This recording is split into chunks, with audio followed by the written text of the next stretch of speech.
నమస్కారం, నా పేరు బాలా. బీసీఎన్ న్యూస్ కి స్వాగతం. ముందుగా ముఖ్యాంశాలు.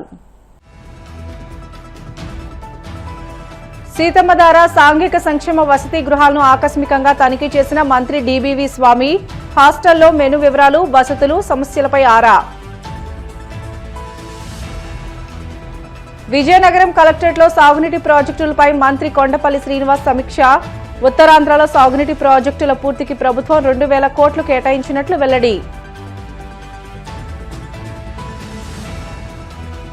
2 ఏళ్లుగా అక్రమ కేటాయింపులతో కూటమి ప్రభుత్వం విశాఖలో ప్రభుత్వ భూమిని హారతి కర్పూరంలా కరిగిస్తుంది. మాజీ మంత్రి గుడివాడ అమర్నాథ్ ఆక్షేపణ.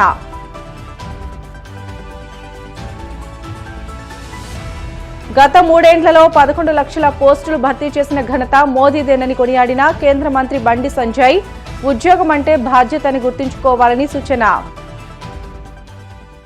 విశాఖలోని సీతమ్మధార సాంఘిక సంక్షేమ వసతి గృహాలను మంత్రి డీబీవీ స్వామి ఆకస్మికంగా తనిఖీ చేశారు.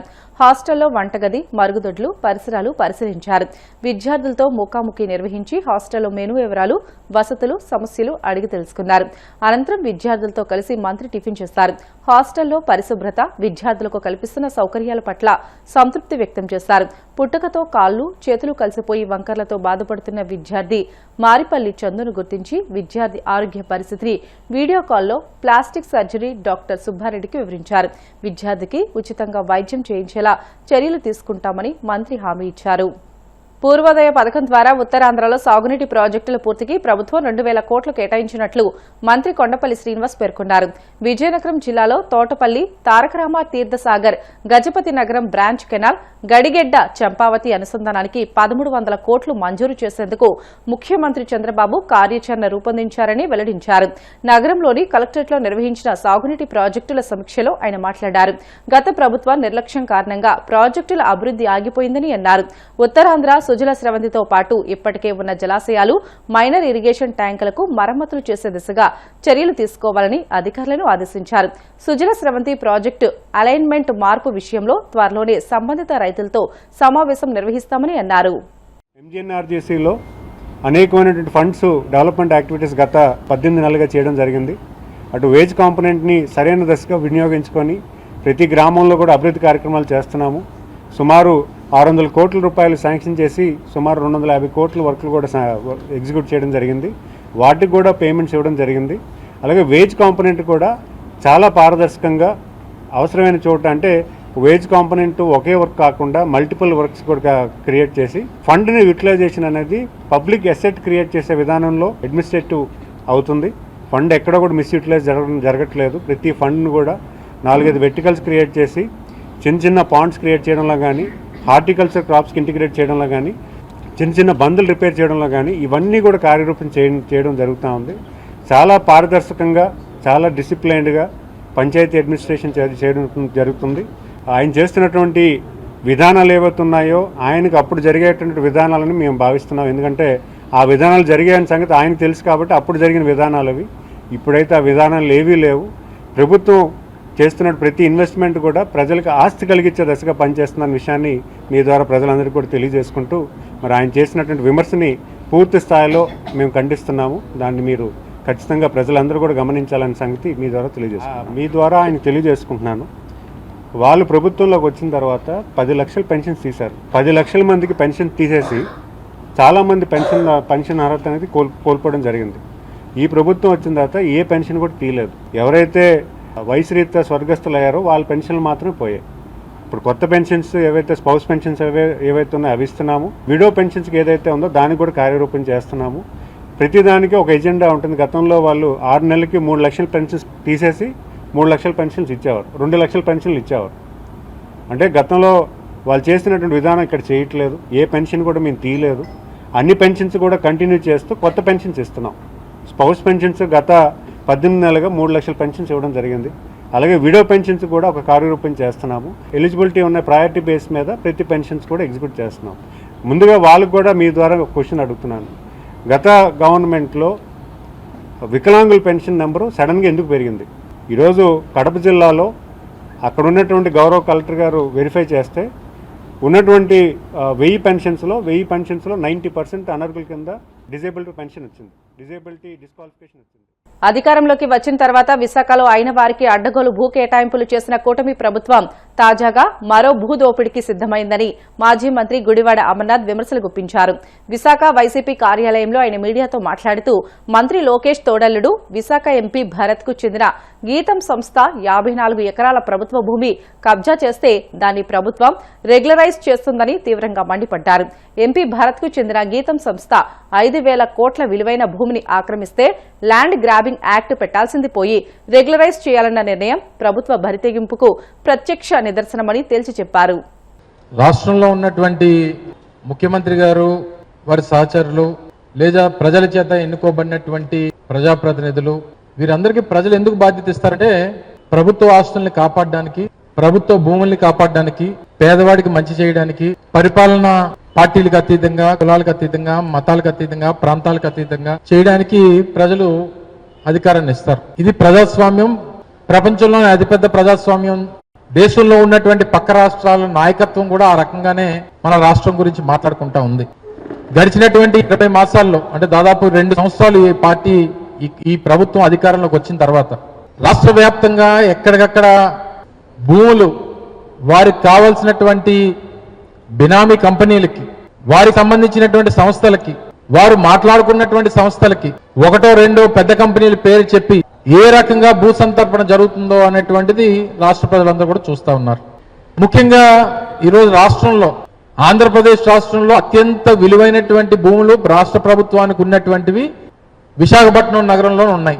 అంటే మిగిలిన ప్రాంతాల్లో కూడా భూములు ఉండొచ్చు ప్రభుత్వానికి, కానీ అత్యంత విలువైనటువంటి భూములు ఉన్నటువంటి నగరం మన రాష్ట్రంలో ఏదన్నా ఉందంటే అది విశాఖపట్నం. వాస్తవానికి విశాఖపట్నంలో ఉన్నటువంటి ప్రభుత్వ ల్యాండ్ బ్యాంక్ చాలా తక్కువ. ఎందుకంటే మన నగరం అంతా కూడా ఒక పక్క సముద్ర తీరం, ఓ పక్క అంతా కూడా తూర్పు కనుమలు ఏదైతే ఈస్టర్న్ ఘాట్స్ అని చెప్పి అంటామో, ముఖ్యంగా వీటితో పాటు సింహాచలం దేవస్థానానికి సంబంధించి దాదాపు 11,000 నుంచి 12,000 ఎకరాల దేవస్థానం భూములు, ఇలా రకరకాలైనటువంటి పబ్లిక్ సెక్టర్ ఇండస్ట్రీస్ ఏవైతే స్టీల్ ప్లాంట్ లాంటి సంస్థ దగ్గర 26,000 ఎకరాల భూమి, లేదా ఈస్టర్న్ నేవల్ కమాండ్, డిఫెన్స్ సంబంధించినటువంటి ఇలా రకరకాలైనటువంటి సంస్థలు ఉండడం, లేదా జియోగ్రఫికల్ సిచ్యువేషన్స్ బట్టి ఉన్నటువంటి పరిస్థితులు, ప్రభుత్వాన్ని దగ్గర ఉన్నటువంటి ల్యాండ్ బ్యాంక్ చాలా తక్కువ, చాలా విలువైనటువంటి ల్యాండ్ బ్యాంక్. అటువంటి దాన్ని కస్టోడియన్ గా ఉండాల్సినటువంటి ప్రభుత్వాలు, దాన్ని కాపాడాల్సినటువంటి ప్రభుత్వం, వారికి కావాల్సినటువంటి మనుషులకి మొదటి 2 సంవత్సరాలు కూడా ఆ పని మీద ఉంది. మొదటగా అయితే గత సంవత్సరం ఫిబ్రవరిలో, ఏప్రిల్ మాసంలో అనుకోండి, మార్చి ఏప్రిల్ మాసంలో ఉర్సా అన్నటువంటి కంపెనీకి 57 ఎకరాలు ఆ కంపెనీ స్థాపించింది లేదు, ఆ కంపెనీ క్యాపిటల్ లేదు, ఆఫీస్ లేదు, స్టాఫ్ లేరు, కేవలం బినామీ పేరుతో పెట్టినటువంటి సంస్థకి దాదాపు 2,000 కోట్ల రూపాయలు విలువైనటువంటి భూమిని దారాదత్తం చేయాలనేటువంటి ప్రయత్నం చేస్తే, క్యాబినెట్ అప్రూవల్ చేస్తే, ఇది ప్రజల్లోకి వచ్చి ప్రతిపక్షంగా వైఎస్ఆర్ కాంగ్రెస్ పార్టీ ఫైట్ చేసి, మిగిలినటువంటి రాజకీయ పార్టీలు, ప్రతిపక్ష పార్టీలు ఫైట్ చేసి, ప్రజా సంఘాలు ఫైట్ చేసి, మేధావులు మాట్లాడి పెద్ద ఎత్తున ప్రభుత్వాన్ని నిలదీస్తే ఎవిడెన్స్లో పెట్టేటువంటి కార్యక్రమం చేసింది. మీరు చేస్తుందల్లా గడిచినటువంటి 20 సంవత్సరంలో భూముల్ని దొరికినట్టుగా మీకు కావాల్సినటువంటి వ్యక్తులకు ఇచ్చేయడం, దాని నుంచి మీకు కావాల్సినటువంటివన్నీ రాబట్టుకోవడం, ఓ పెద్ద స్కామ్. విశాఖపట్నం భూములు తాలూకా కేటాయింపులు అనేటువంటివి ఒక పెద్ద స్కాము. చివరికి ఈరోజు చంద్రబాబు నాయుడు గారి కుటుంబమే నేరుగా ఈరోజు లోకేష్ గారికి సొంత తోడలుడు, ఈ సంస్థకు సంబంధించినటువంటి అధినేత అయినటువంటి ఈ స్థానిక పార్లమెంట్ సభ్యుడు చంద్రబాబు నాయుడు గారి సొంత కుటుంబ సభ్యుడు అయ్యుండి ప్రభుత్వ భూమి 57 ఎకరాలు ఈరోజు కబ్జా చేస్తే దాన్ని రెగ్యులైజ్ చేయడానికి ఈ ప్రభుత్వ పెద్దలు ముందుకు వచ్చారనంటే ఇంక ఈ ప్రభుత్వం ప్రజల కోసం ఉందా, లేదా వారి కుటుంబం కోసం ఉందా, కేవలం తెలుగుదేశం పార్టీ వారి నాయకుల కోసం ఉందా, లేదా కూటమి పార్టీ నాయకుల కోసం ఉందా అనేటువంటిది ఒకసారి ప్రజలు ఆలోచన చేయాలని చెప్పి మరొకసారి ఈ సందర్భంగా తెలియజేసుకుంటూ, తప్పకుండా దీని మీద పెద్ద ఎత్తున వైఎస్ఆర్ కాంగ్రెస్ పార్టీ ఫైట్ చేస్తుంది. ఎట్టి పరిస్థితుల్లో ప్రభుత్వ భూమిని కాపాడుకునేటువంటి కార్యక్రమం వైఎస్ఆర్ కాంగ్రెస్ పార్టీ చేపడుతుందని చెప్పి తెలియజేస్తా ఉన్నాం. కాకినాడ రూరల్ మండలం సర్పవరం గ్రామంలో చరిత్ర కలిగిన ఆలయంగా పేరుగాంచిన శ్రీ రాజ్యలక్ష్మి సమేత శ్రీ భావనారాయణ స్వామి ఆలయంలో మాఘమాసం మహోత్సవంలో ఘనంగా నిర్వహిస్తున్నారు. రథసప్తమి పర్వదినం తొలి ఆదివారం తిరునాళ్లు కార్యక్రమం జరిగింది. ఆలయం ప్రాంగణంలో మహిళలు అగ్ని పిడకలతో అగ్నిహోతం సిద్దం చేసి ఆవు పాలతో పరమాన్నం తయారు చేసి స్వామివారికి నైవేద్యంగా సమర్పించారు. ఆలయ అర్చకులు కిరణ్ ఆచార్యులు స్వామివారికి ప్రత్యేక పూజలు నిర్వహించారు. జిల్లా నలుమూలల నుంచి అధిక సంఖ్యలో భక్తులు పాల్గొని స్వామివారిని దర్శించుకుని తీర్థ ప్రసాదాలు స్వీకరించారు. ఆలయ కార్యనిర్వహణ అధికారి రాపాక శ్రీనివాస్ ఆధ్వర్యంలో భక్తులకు ప్రత్యేక ఏర్పాట్లు చేశారు. గ్రామ జనసేన పార్టీ నాయకులు పుల్లా శ్రీరాములు నాయకత్వంలో బలిరెడ్డి దొరబాబు మిత్ర బృందం ఆధ్వర్యంలో భక్తులకు అన్నదాన వితరణ కార్యక్రమం నిర్వహించారు. సంకల్ప రూపంగా దర్శనమిచ్చారు కాబట్టి ఈ నారాయణుడు భావ సంకల్ప ప్రదాత భావనారాయణ అని ఒక సార్థకమైన నామం ఈయనకి. అంటే భక్తులందరూ కూడా త్రికరణ శుద్ధిగా స్వామివారి నామాన్ని జపం చేసుకుంటే వారి వారి భావ సంకల్పాలు నెరవేరుస్తారు. మాఘమాసంలో ఆదివారం నాడు ఉద్భవించారు కాబట్టి ఆదివారం నాడు దర్శనం చేసుకుంటే స్వామికి ఎంతో ప్రీతి అయిందన్నమాట. ఈ క్షేత్రానికి పర్వదినం ఆదివారం. మాఘమాసంలో వచ్చే 4 ఆదివారాలు కూడా స్వామికి ప్రీతైన రోజులు, స్వామివారు ఉద్భవించిన రోజు. అందువల్ల నియమంగా ఎవరైతే 4 ఆదివారాలు స్వామిని దర్శించుకుంటారో వారందరికీ పరిపూర్ణమైన ఆరోగ్యము, భావ నిర్మలత కలుగుతాయని చెప్పేసి క్షేత్ర మహాత్యం తెలియపరుస్తుంది. ఈ సంవత్సరం మాఘమాసం విశేషంగా వచ్చింది. ఎలా అంటే మొదటి ఆదివారం నాడు సూర్యభగవానుడికి ఇష్టమైన సూర్యభగవానుడు ఉద్భవించిన రథసప్తమి మహాపర్వదినం కూడా ఈ భావనారాయణ స్వామి ఉత్సవంలో కలిసింది. మొదటి ఆదివారం. రెండవ ఆదివారం నాడు మాఘ పౌర్ణమి, మహామాఘి అంటారు. ఈ పౌర్ణమి పర్వదినం కూడా రెండవ ఆదివారం వచ్చింది. భావనారాయణ స్వామికి ప్రీతైన రోజు. మూడవ ఆదివారం స్వామి ఉద్భవించిన రోజు. 4వ ఆదివారం నాడు మహాశివరాత్రి పర్వదినం కూడా కలిసి వచ్చింది ఈ సంవత్సరం. 4 ఆదివారాలు ఎవరైతే భావనారాయణ స్వామి వారిని దర్శనం చేసుకుంటారో వారందరికీ పరిపూర్ణమైన ఆరోగ్యం కలుగుతుంది.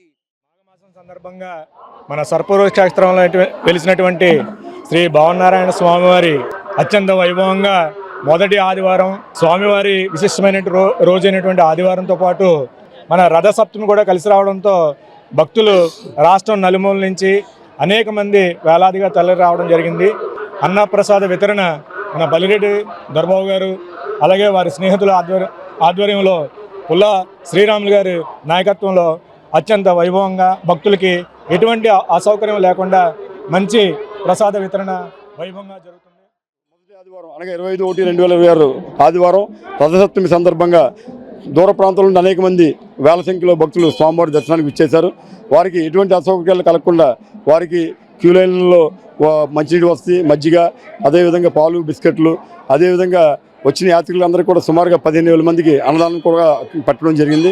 ఈ కార్యక్రమం స్థానిక శాసనసభ్యులు పంతం నానాజీ గారు సహకారంతో మరియు మా యొక్క దేవాదాయ కమిషనర్ యొక్క ఆదేశాల మేరకు ఈ యొక్క కార్యక్రమంలో వైభవంగా చేపట్టడం జరిగింది.